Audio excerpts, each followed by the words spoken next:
ప్రేమగల ప్రియమైన పరిశుద్ధుడవైన సజీవమైన నిజమైన నిత్య జీవము కలిగిన సత్యదేవుడవైన ఆకాశమందున్న అంతటా అన్ని సమయాల్లో ఉన్న మా పరలోకపు తండ్రి యేసుక్రీస్తు ప్రభు నామమును బట్టి హృదయపూర్వకమైన కృతజ్ఞతాస్తుతి ఆరాధన చెల్లిస్తూ మీ పాదముల చెంతకు వస్తున్నాం. పాటల ద్వారా మీరు స్తుతించి పాడి కీర్తించి గణపరిచి మయంపరచగలిగే కృప మాకు అనుగ్రహించినందుకే స్తుతిస్తున్నాం. పాలు పొందిన బిడ్డలను బట్టి మిమ్మల్ని స్తుతిస్తున్నాం. ఆరాధన కొరకై చదువుకునే లేఖన భావం ద్వారా మాతో మాట్లాడండి. మీ మెల్లని స్వరాన్ని వినిపించండి. ఆరాధన ఆత్మతో మమ్మల్ని నింపండి. ఆత్మతో సత్యముతో ఆరాధించడానికి కృపణిము. సమయోచిత సాయాన్ని మీరు నాకును అనుగ్రహించి మీరు వాడుకోమని కోర్చు యేసునామమున స్తుతించి ప్రార్థించి వేచున్నాము తల్లి. మొదటి పేతురు గ్రంథము 2వ అధ్యాయం 24వ వచనాన్ని అందరము కలిసి చదువుకున్నాం. మనము పాపముల విషయమై చనిపోయి నీతి విషయమై జీవించినట్లు ఆయన తానే తన శరీరమందు మన పాపములను వారి మీద మోసుకొనెను. ఆయన పొందిన గాయముల చేత మీరు స్వస్థత నొందితిరి. ఆయన పొందిన గాయముల చేత మీరు స్వస్థత నొందితిరి. లూకా సువార్త 10వ అధ్యాయం 34వ వచనాన్ని అందరం కలిసి చదువుకుందాం. అతనిని చూచి అతని మీద జాలిపడి దగ్గరకు పోయి నూనెయు ద్రాక్షారసమును పోసి అతని గాయములను కట్టి తన వాసము మీద ఎక్కించి కొని పూటకుళ్ళ వాని ఇంటికి తీసుకొని పోయి అతన్ని పరామర్శించను. ఏం చేసినాడు? పూటకుళ్ళ వాని ఇంటికి తీసుకెళ్ళి పరామర్శించను. మొదటి కొరింథీయులకు రాసిన పత్రిక 6వ అధ్యాయం 9, 10, 11 అందరం కలిసి చదువుకుందాం. అన్యాయస్తులు దేవుని రాజ్యమునకు వారసులు కానేరని మీకు తెలియదా? మోసపోకుడి. చారులైనను విగ్రహారాధికులైనను వ్యభిచారులైనను ఆడంగి తలము గల వారైనను పురుష సంయోగులైనను దొంగలైనను లోపులైనను త్రాగుబోతులైనను దూషకులైనను దోచుకుని వారైనను దేవుని రాజ్యమునకు వారసులు కానేరను.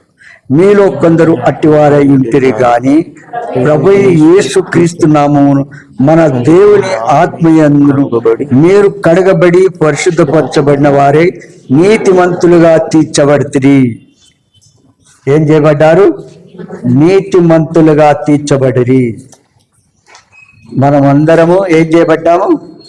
నీతిమంతులముగా తీర్చబడ్డాం.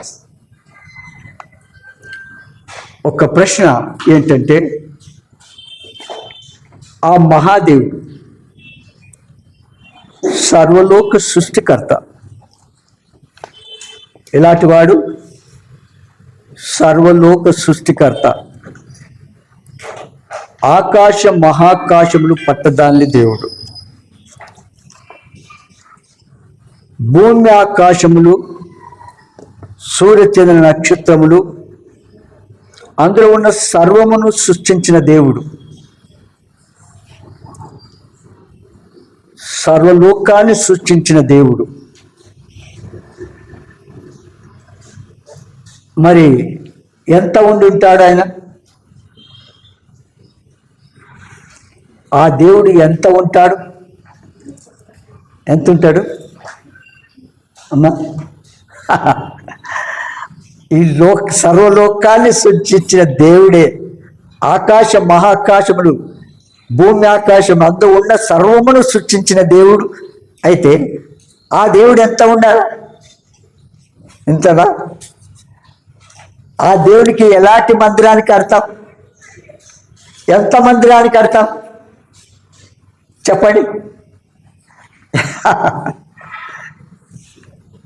ఒక్కొక్కటి ఊహిస్తే ఎంత ఆశ్చర్యంగా ఉంటుంది. ఆయన చేసిన కార్యములు అంత గంభీరమైనవి, ఆశ్చర్య కార్యములు చేసే దేవుడు. ఆయన ఒక్కడు మాత్రమే నిజమైన సజీవమైన నిత్యజీవం కలిగిన సర్వలోక సృష్టికర్త అయిన సత్యదేవుడు. యేసు దేవుడు నిజమైన సత్యదేవుడు. ఆయన తానే తన శరీరమందు మన పాపములను రాజు మీద మోసుకున్నాడు.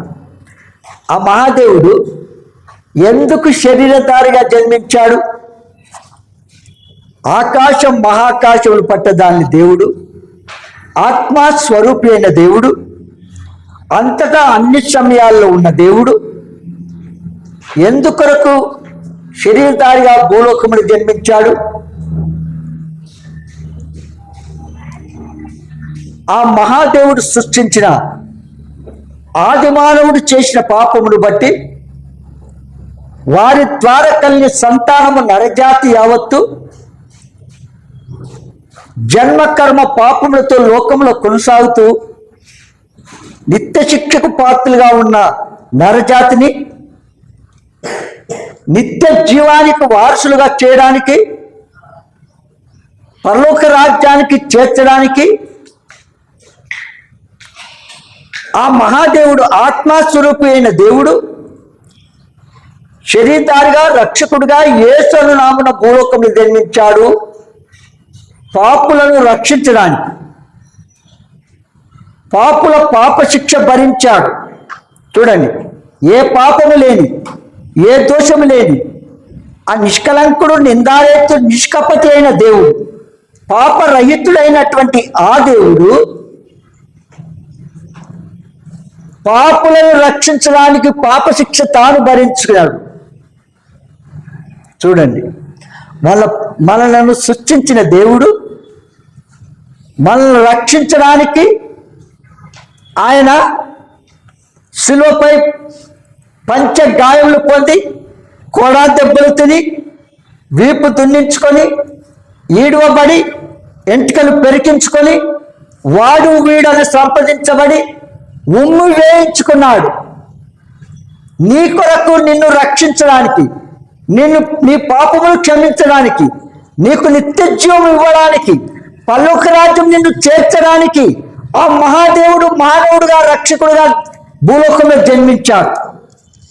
ఆకాశం మహాకాశం పట్టదాని దేవుడు, ఆత్మస్వరూపైన దేవుడు శరీరధారిగా రక్షకుడుగా భూలోకంలో జన్మించాడు. చూడండి, మనది కన్నది దేని కొరకు? మనం సృష్టించినది దేని కొరకు? ఆ మహాదేవుడు దేని కొరకు సృష్టించాడు? తల బగులు కొట్టుకోవడానికి. అవునా? ఏం చేసినాడు? ఆయన చెప్పిన మాటలు ఒకటైనా వింటామా? ఇదే చూపిస్తామా? నిత్య జీవానికి వారసులుగా చేయబడతామా? కనుక ఆ మహాదేవుడు సర్వ మానవాళి కొరకై, వారి పాపముల కొరకై శిలువ మ్రాను మీద ఆయన మన కొరకు ఏం చేపట్టాడు? పంచ గాయములు పొందాడు, కోరడా దెబ్బలు కొట్టారు. మీకు ఇద్దరు చెప్పినాను, కొరడా దెబ్బలు కొట్టినారు అని అంటే ఆ కొరడాకు ముందు అమర్చబడి ఆ కొరడాతో కొడితే ఆ దేహం అంతా చీలి ముక్కలుగా చేయబడ్డాయి. ఒక్కటి అట్టాటి 39 కోడ దెబ్బలు తిన్నాడంటే ఆయన వీపుగా ఉంటుందా? ఆయన దేహముగా ఉంటుందా? చెప్పండి. ఎవరి కొరకు ఇంత గాయపరచబడ్డాడు? నీవు చేసిన పాపము కొరకే, నిన్ను రక్షించడానికే, నీకు నిత్యజీవం ఇవ్వడానికి అంత గాయపరచబడ్డా. నిన్ను సృష్టించింది దాని కొరకే ఆయన గాయపరచబడ్డానికి. అందుకేనా ఆయన చెప్పిన దాన్ని ఒక్కదాన్ని నెరవేరుస్తూ వస్తున్నామా? మన తలంపులు, చూపులు, ఊహలు, మాటలు, క్రియలు చేసిన పాపముల కొరకై ఆయన కొరకు స్పెషల్గా ప్రత్యేకమైన ముళ్ళు కీటను తెచ్చి ఆ ముళ్ళ కీటాన్ని పెడుతూ ఉంటేనే బడబడ రక్తమంతా కారుది. అలా బలముతో నొక్కితే ఇంకెట్లుంటుంది చెప్పండి? నీ తలంపులు, తూపులు, మాటలు, ఊహలు, ప్లాన్లు చేసిన పాపాలను తీసివేయడానికి ఆయన తల్లు ముళ్ళ కీటం పెట్టించుకొని రక్తం కార్చినాడని ఆలోచిస్తున్నావా? నీ చేతులు చేసిన పాపాలను తీసివేయడానికి ఆయన చేతిలో పచ్చి ప్రాణంతో ఉన్న చేతుల్లో శీలలు కొడుతూ ఉంటే ఆయమంటది కదా, అవునా? ఎంత సంతోషం కదా. ఒక్కసారి ఇంత ముళ్ళు ఒక ఏంటి షుగర్ టెస్టింగ్ చేద్దాం, గిట్ట గుర్తే అమ్మా అమ్మా అమ్మా అంటాం, అవునా? వాస్తవం కాదా? అలాంటిది ఆ మహాదేవుడు నీ కొరకు శీలలు, ప్రాణంతో శీలలు కొట్టించుకున్నాడు, నీ కొరకు రక్తం అంతా కార్చాడు. నీ కాళ్ళు చేసే పాపానికి తీసివేయడానికి ఆయన కాళ్ళు మేకులు కొట్టించుకుని రక్తమంతా కార్చాడు. నీ హృదయమంతుడితో చేసే పాపాన్ని తీసివేయడానికి ఆయన పక్కలో బల్లెం పొడిపించుకున్నాడు.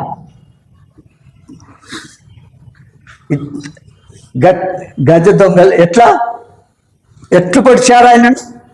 పొడుస్తూ ఉంటే ఎంత హాయిగా ఉంటుంది కదా. మన మాటలు, మన తలంపులు, మన ఊహలు, మన క్రియలు, మనం కూర్చుంటా, లేచుటా, పరుండుట అని బట్టి ఆయనకు గాయపరచబడ్డాడు. నీ కొరకు, నా కొరకు అంత రక్తమంతా కార్చాడు. నీ కొరకు, నా కొరకు చనిపోకముందన్నాడు, తండ్రి వీరేమి చేస్తున్నారో వీరు ఎరగరు కనుక వీరిని క్షమించు అన్నాడు. నీ పాపాలు క్షమించి వేసినాడు. నీవు చేయవలసింది ఏంటి చెప్పండి? ఆ దేవుడై ఉండి నా కొరకు ఇంత గాయపరచబడ్డాడే, నా పాపంలో ఆయన శిక్ష భరించాడే, ఆయన రక్తమంతా కార్చాడే, నా జన్మకరకు పాపమును బట్టి ప్రభువా నన్ను క్షమించు, నీ రక్తంతో నన్ను కడుగు, నన్ను నీ కుమారునిగా కుమార్తెగా చేసుకో, ఇక మీద పాపం చేయకుండా నా హృదయంలో నివాసం చేయు, నా తలంపులో కేవలం పరిశుద్ధమైనది కాదా ఉండుటకు నన్ను సిద్ధపరచు. అప్పుడు తీర్మానం చేసుకుంటే, అలాగ చేసినప్పుడు మన పాపములు క్షమించబడమే కాదు, నిత్య జీవానికి వారసులుగా చేస్తాడు.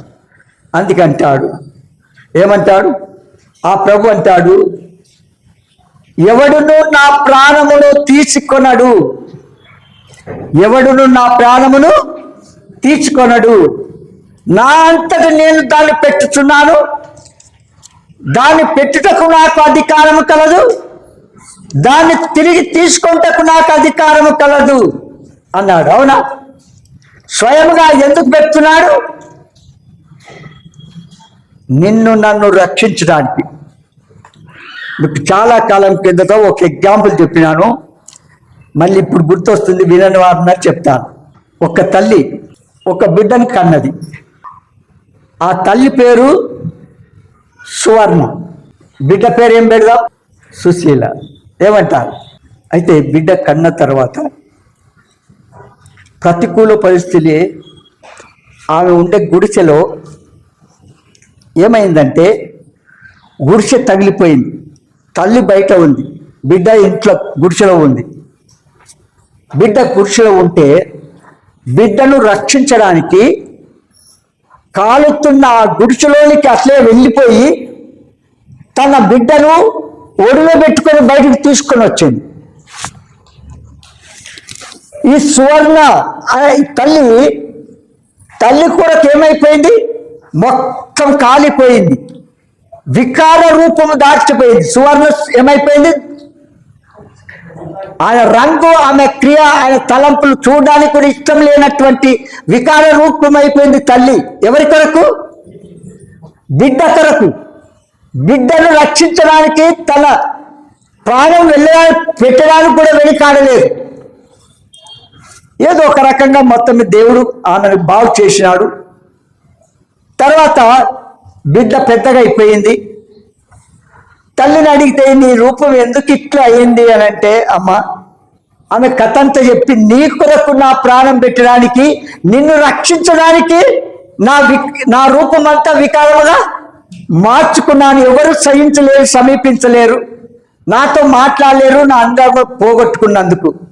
అందమైన పిల్లలుంటే ఎక్కువసేపు మాట్లాడుతుంటాం, అవునా? చూడండి,